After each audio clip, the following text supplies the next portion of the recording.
ಆತ್ಮೀಯ ಸ್ನೇಹಿತರೆ ನಮಸ್ಕಾರಗಳು. ಒಂದೇ ಮಾತ್ರ ಭಾರತ್ ಮಾತೆಗೆ ಜಯ. ನಾನು ನಿಮ್ಮ ಪ್ರೀತಿಯ ಆನಂದ ರೆಡಿ ಮಾಡುವ ಮತ್ತೊಮ್ಮೆ ಮಗುದೊಮ್ಮೆ ನಮಸ್ಕರಿಸ್ತೇನೆ. ಸ್ನೇಹಿತರೆ, ನೇರವಾಗಿ ವಿಷಯಕ್ಕೆ ಬರೋಣ.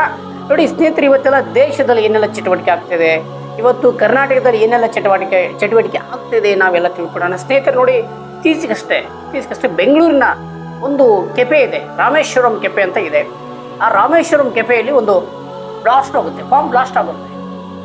ಇದರ ಹಿಂದ್ಗಡೆ ಇನ್ಸೈಡ್ ಸ್ಟೋರಿ ನೋಡ್ತಾ ಹೋದ್ರೆ ನಾವು ತಿಳಿತಾ ಇದ್ರಿ. ಈ ರಾಮೇಶ್ವರ ಕೆಫೆದ ಬಗ್ಗೆ ಹೋಗ್ತಾ ಇದ್ರೆ, ನಾವು ಅದರ ಬಗ್ಗೆ ಸ್ಟಡಿ ಮಾಡ್ತಾ ಹೋದ್ರೆ ಏನೆಲ್ಲ ಪ್ರಕರಣ ಬೆಳಕಿಗೆ ಬರ್ತಾ ಇದೆ ಅನ್ನೋದು ನಾವೆಲ್ಲ ಇಂಚಿಂಚು ಮಾಹಿತಿಗಳನ್ನು ಇವತ್ತು ನಾನು ನಿಮಗೆ ಎಕ್ಸ್ಪ್ಲನೇಷನ್ ಮಾಡ್ತಾ ಹೋಗ್ತೀನಿ. ನೋಡಿ ಸ್ನೇಹಿತರೆ, ಇವತ್ತು ನೋಡಿ ರಾಮೇಶ್ವರಂ ಅಂದ್ರೆ ಅದು ಹಿಂದೂ ಒಂದು ಪದದ ಅರ್ಥ. ಹಿಂದೂ ನಮ್ಮ ದೇವರ ಒಂದು ಸನ್ಮಾನ್ಯ APJ ಅಬ್ದುಲ್ ಕಲಾಂ ಅವರ ಹುಟ್ಟೂರು ರಾಮೇಶ್ವರಂ ಅಂತ.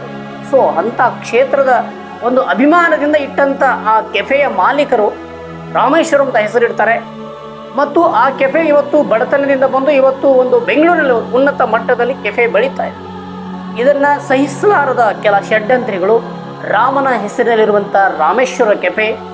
ನೋಡಿ, ರಾಮೇಶ್ವರ ಕೆಫೆ ಪ್ರತಿಯೊಂದು ಸಮಾಜದ ಚಟುವಟಿಕೆ ಬಂದಾಗ ಮುಂದೆ ಬರುತ್ತೆ.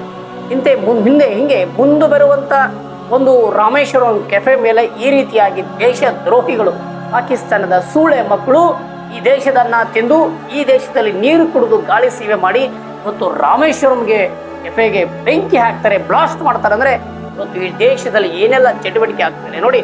ಆ ರಾಮೇಶ್ವರಂ ಕೆಫೆ ಮಾಲೀಕರಾದಂಥ ಅತ್ಯಂತ ಸರಳ ಸ್ವಭಾವಿಕ ವ್ಯಕ್ತಿ ಆದಂಥವ್ರು ಇವತ್ತು ಆ ರಾಮೇಶ್ವರಂ ಕೆಫೆ ನಡೆಸ್ತಾ ಇದ್ದಾರೆ.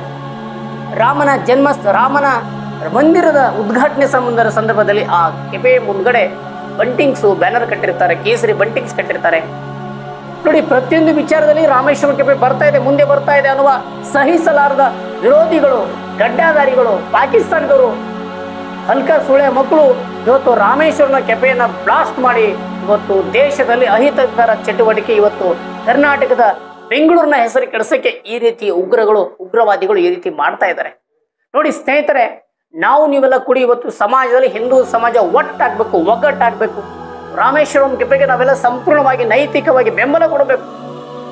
ನೋಡಿ, ರಾಮನ ಹೆಸರಿನಲ್ಲಿರುವಂತ ಒಂದು ರಾಮೇಶ್ವರ ಕೆಫೆಗೆ ಈ ರೀತಿಯಾಗಿ ಟಾರ್ಗೆಟ್ ಮಾಡಿ, ಈ ರೀತಿಯಾಗಿ ದುರುದ್ದೇಶದಿಂದ ನಮ್ಮ ದೇಶದ ಇತಿಹಾಸದಲ್ಲಿರುವಂತ ರಾಮನ ಹೆಸರನ್ನ ಹಾಳು ಮಾಡೋಕ್ಕೆ ಈ ರೀತಿಯಾಗಿ ರಾಮೇಶ್ವರನ ಕೆಫೆಗೆ ಬೆಂಕಿ ಇಟ್ಟು ಬ್ಲಾಸ್ಟ್ ಮಾಡಿ ಈ ರೀತಿಯಾಗಿ ದೇಶದಲ್ಲಿ ಅಹಿತಕರ ಚಟುವಟಿಕೆ ನಡೆಸ್ತಾ ಇದ್ದಾರೆ.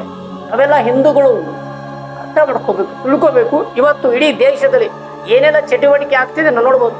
ಹಿಂದೂ ಸಮಾಜ ಒಟ್ಟಾಗ್ತಿದೆ, ಜಾಗೃತಿ ಆಗ್ತದೆ ಅನ್ನೋ ಉದ್ದೇಶದ ಹಿಂದೂಗಳನ್ನ ದಮನ ಮಾಡ್ಬೇಕಂತೇಳಿ ಈ ರೀತಿಯಾಗಿ ಷಡ್ಯಂತ್ರ ಮಾಡ್ತಾ ಹಿಂದೂಗಳನ್ನ ದಮನ ಮಾಡುವಂತ ಶಕ್ತಿ ಇವತ್ತು ಪ್ರಯತ್ನ ಮಾಡ್ತಿದ್ದಾರೆ.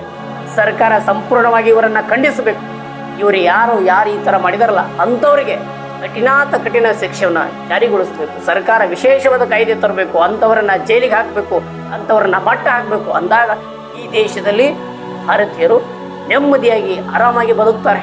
ಇಲ್ಲಾಂದ್ರೆ ಮುಂದಿನ ದಿನಗಳಲ್ಲಿ ಈ ರೀತಿಯ ಚಟುವಟಿಕೆಗಳನ್ನ ನೋಡಿ ಹಿಂದೂಗಳಿಗೆ ಭಯಭೀತವಾಗಿದ್ದಾರೆ. ನೋಡಿ, ಇವತ್ತು ಹಿಂದೂ ಸಮಾಜದಲ್ಲಿ ಯಾರು ಬೆಳವಣಿಗೆ ಆಗ್ತಾ ಇದ್ದಾರೆ, ಯಾರು ಉನ್ನತೀಕರಣ ಆದಂಥ ವ್ಯಕ್ತಿಗಳಿಗೆ ಟಾರ್ಗೆಟ್ ಮಾಡಿ ಕೊಲೆ ಮಾಡುವುದು, ಅವರ ಬಿಸ್ನೆಸ್ ಅನ್ನು ಹಾಳು ಮಾಡುವುದು, ಈ ರೀತಿಯಾಗಿ ಈ ದೇಶದಲ್ಲಿ ಷಡ್ಯಂತ್ರ ನಡೀತಾ ಇದೆ.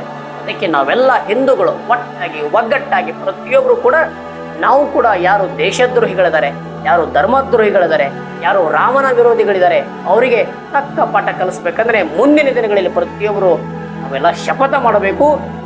ಯಾರು ದೇಶದ್ರೋಹಿಗಳಿದ್ದಾರೆ, ಯಾರು ರಾಮನ ವಿರೋಧಿಗಳಿದ್ದಾರೆ ಅವರಿಗೆ, ರಾಮನಿಗೆ ಯಾರು ಅಪಮಾನ ಮಾಡ್ತಾರೆ ಅಂಥವರ ಬಳಿ ಯಾವುದೇ ಒಂದು ಸೂಜಿಯನ್ನ ಖರೀದಿ ಮಾಡಬಾರ್ದು ಅಂತೇಳಿ ನಾನೆಲ್ಲ ಆತ್ಮೀಯ ದೇಶಭಕ್ತರನ್ನು ವಿನಂತಿ ಮಾಡ್ತೀನಿ. ಅತಿ ಹೆಚ್ಚಾಗಿ ಈ ವಿಡಿಯೋ ಪ್ರತಿಯೊಬ್ಬರು ಶೇರ್ ಮಾಡಬೇಕು. ಈ ವಿಡಿಯೋದ ಮುಖ್ಯ ಸಂದೇಶ ಏನಂದ್ರೆ, ರಾಮೇಶ್ವರನ ಕೆಫೆ ಮೇಲ್ಗಡೆ, ಬೆಂಗಳೂರಿನಂತಹ ಕೆಫೆ ಮೇಲ್ಗಡೆ ಈ ರೀತಿಯಾಗಿ ಟಾರ್ಗೆಟ್ ಮಾಡಿ ಬಾಂಬ್ ಬ್ಲಾಸ್ಟ್ ಮಾಡ್ತಾರಲ್ಲ, ಇಂಥವರಿಗೆ ನೇರವಾಗಿ ಗಲ್ಲು ಶಿಕ್ಷೆ ಆಗಬೇಕು. ಅವರಿಗೆ 10 ವರ್ಷಗಟ್ಟಲೆ ಕೇಸನ್ನ ಮುನ್ನಡೆಸಿ ಒಯ್ಯೋದಕ್ಕಿಂತ ಮುಂಚೆ ನೇರವಾಗಿ ಮೇಲ್ನೋಟಕ್ಕೆ ಅಪರಾಧ ಕಂಡು ಬಂದರೆ ಅಂತಹ ಅಪರಾಧಿಗಳನ್ನ, ಅಂತಹ ದೇಶದ್ರೋಹಿಗಳನ್ನ ಈ ದೇಶದಲ್ಲಿ ಗುಂಡಿಟ್ಟು ಹೊಡಿಬೇಕು, ಇಲ್ಲ ಗಲ್ಲು ಶಿಕ್ಷೆ ಆಗ್ಬೇಕಂತೇಳಿ ಸರ್ಕಾರಕ್ಕೆ ನಾವೊಂದು ಮನವಿ ಮಾಡ್ತೀನಿ. ಮುಂದಿನ ದಿನಗಳಲ್ಲಿ ಕರ್ನಾಟಕದ ಹೆಸರು, ಬೆಂಗಳೂರಿನ ಹೆಸರು ಹಾಳಾಗಬಾರ್ದಂದ್ರೆ ಸಂಪೂರ್ಣವಾಗಿ ದೇಶದಲ್ಲಿರುವಂಥ ನನ್ನೆಲ್ಲ ಆತ್ಮೀಯ ದೇಶಭಕ್ತರಾದಂಥ ಪೊಲೀಸ್ ಇಲಾಖೆಯವರಿಗೆ ನಾನು ವಿನಂತಿ ಮಾಡ್ತೀನಿ, ಇಂಥವ್ರು ಯಾರೇ ಚಟುವಟಿಕೆ ಇದ್ರೂ ಕೂಡ ಅಂಥವ್ರ ಬಗ್ಗೆ ತಾವು ಕಠಿಣವಾದ ಶಿಕ್ಷೆ ಜಾರಿಗೆ ಮಾಡಬೇಕು ಅಂತೇಳಿ ನನ್ನೆಲ್ಲ ಆತ್ಮೀಯ ದೇಶಭಕ್ತರು ವಿನಂತಿ ಮಾಡ್ತೀನಿ. ದಯವಿಟ್ಟು ನಾವು ಕೂಡ ಯಾರು ಹಿಂದೂಗಳಿದ್ದಾರೆ, ಯಾರು ರಾಮ ಭಕ್ತರಿದ್ದಾರೆ, ಯಾರು ರಾಮನಿಗೆ ಜೈಕಾರ ಆಗ್ತಾರೆ, ಯಾರು ಧರ್ಮದಿಂದ ನಡೀತಾ ಇರೋಂಥ ಎಲ್ಲ ಉದ್ದಿಮೆದಾರರನ್ನ ನಾವೆಲ್ಲ ಸಂಪೂರ್ಣವಾಗಿ ಪ್ರತಿಯೊಬ್ಬರು ಹಿಂದೂಗಳು ನೈತಿಕವಾಗಿ ಬೆಂಬಲ ನೀಡಬೇಕಂತೇಳಿ ನನ್ನದು ಮನವಿದೆ. ಜಯ ಶ್ರೀರಾಮ್, ಒಂದೇ ಮಾತರಂ, ಭಾರತ್ ಮಾತೆಗೆ ಜೈ. ವಿಡಿಯೋ ಹೆಚ್ಚಾಗಿ ಎಲ್ಲ ಕಡೆ ಶೇರ್ ಮಾಡ್ಬೇಕಂತೇಳಿ ತಮ್ಮಲ್ಲಿ